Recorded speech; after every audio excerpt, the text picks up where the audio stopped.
Vizioni Ursula von der Leyen për një bashkim evropian të zgjeruar ndjeshëm që përfshin edhe Ukrainën, po përballet me një pengesë të fortë. Shumë vende anëtare aktuale nuk dëshirojnë të hapin këtë debat, frika se mund t'u japin argumente forcave populiste, rreziku i referendumeve të vështira kombëtare për çdo vend të ri që synon anëtarësimin, si dhe përvoja kolektive problematike me Hungarinë, që nga anëtarësimi i saj në vitin 2004 po ndikojnë në hezitimin e disa kryeqyteteve të BE-s. Këtë e konfirmojnë 9 diplomatë dhe zyrtar evropian që folën për median Politico, që nga anëtarësimi i Kroacisë në vitin 2013, asnjë shtet tjetër nuk i është bashkuar Unionit. Pranimi i anëtarëve të rinj apo zgjerimi, siç njihet në terminologjinë evropiane, një proces i shtyr fort nga presidentja e Komisionit Evropian, von der Leyen, ishte parashikuar të ishte pjesë e agjendës së një samiti të BE-s në Nikozia, Çipro, më vonë gjatë këtij muaji. Megjithatë, si shenjë mungesës së entuziazmit nga liderët, tani është e pamundur që kjo çështje të trajtohet, sipas një zyrtari të lartë të BE-s, të përfshirë në përgatitje.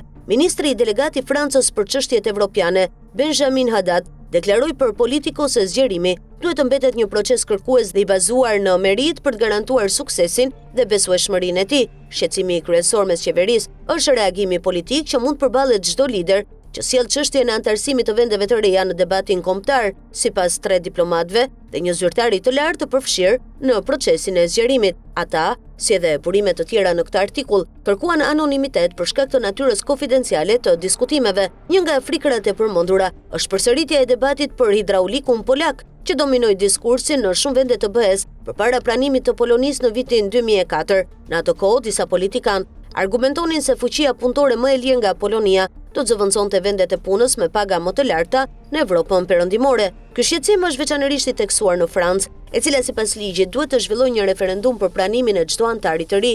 Një votim për Ukrainën mund të ndikojë në fushatën e liderit të së djathtës populiste, Jordan Bardella, i cili sipas sondazheve kryeson raundin e parë të zgjedhjeve presidenciale të vitit 2027 përballë rivalit të qendrës së djathtë, Eduard Philippe. Megjithatë, Franca nuk është e vetmja. Diplomatët e BE-s thonë se edhe Gjermania, Holanda dhe Italia këmbgulin që procesi i vështirë dhe i bazuar në merit duhet të respektohet pa përjashtime për arsye gjeopolitike, edhe pse e kuptojnë presionin mbi vende si Ukraina dhe Moldavia për t'u anëtarësuar shpejt. Fitoria e Peter Madjar në zgjedhjet në Hungari të dielën, që i dha fund 16 viteve të qeverisjes së Viktor Orban, ringjalli shpresat se Budapesti mund të zbusë kundërshtimin e tij të kaershëm dhe anëtarësimit të Ukrainës. Megjithatë, Madjar pritet të mbajë të njëjtin qëndrim si paraardhësi i tij, duke deklaruar në një konferencë të gjatë për shtyp se nuk mbështet një proces të përshpejtuar për Kievin. Një tjetër shqetësim i përmendur shpesh lidhet me përvojën e BE-s me Hungarinë si një partner pengues. Vendi që u bashkua BE-s në vitin 2004 si pjesë e një grupi prej 10 shtetesh, kryesisht nga lindja ish komuniste, është përballur me akuza të vazhdueshme për kufizim të demokracisë në drejtimin e kryeministrit Orban. Ai gjithashtu ka mbajtur lidhje me Rusinë dhe ka bllokuar mbështetjen evropiane për Ukrainën. Pranimi i anëtarëve të rinj rrit rrezikun e futjes së kuajve të Trojës të rinj, që mund të përdorin veton ndaj Komisioni Evropian, synon të imunizojë procesin e zgjerimit, për shembull, duke u mohuar vendeve të reja të drejtën e vetos për disa vende pas anëtarësimit. Duke marrë parasysh klimën në kryeqytetet kryesore të BE-s, von der Leyen deklaroi të hënën pas humbjes Orban se mbështet heqjen e rregullit të unanimitetit në Union, i cili aktualisht i jep çdo vendi të drejtën të bllokojë procesin e anëtarësimit të një shteti tjetër. Edhe Malizi, që ka përmbushur pothuajse të gjitha kriteret për anëtarësim, po përballet me pengesa pasi vendet e BE-s nuk kanë arritur ende të bien dakord për hapjen e radhës, miratimin e mandatit për hartimin e traktatit të anëtarësimit. Çështja është ende në negociata, tha një diplomat i BE-s. 3 zyrtar malazez, duke folur në kushte anonimiteti, shprehën zgënjim për mungesën e progresit dhe përmendën Francën si një nga pengesat e mundshme.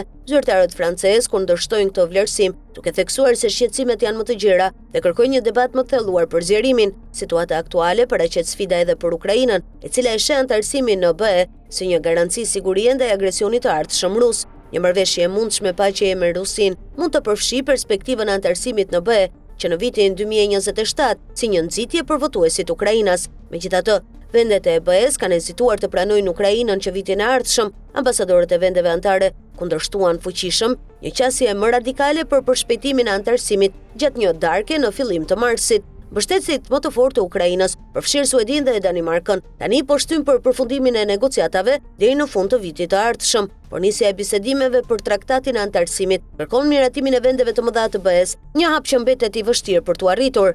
Ende nuk jemi në atë pikë, përfundoi zyrtari i lartë i BE-s.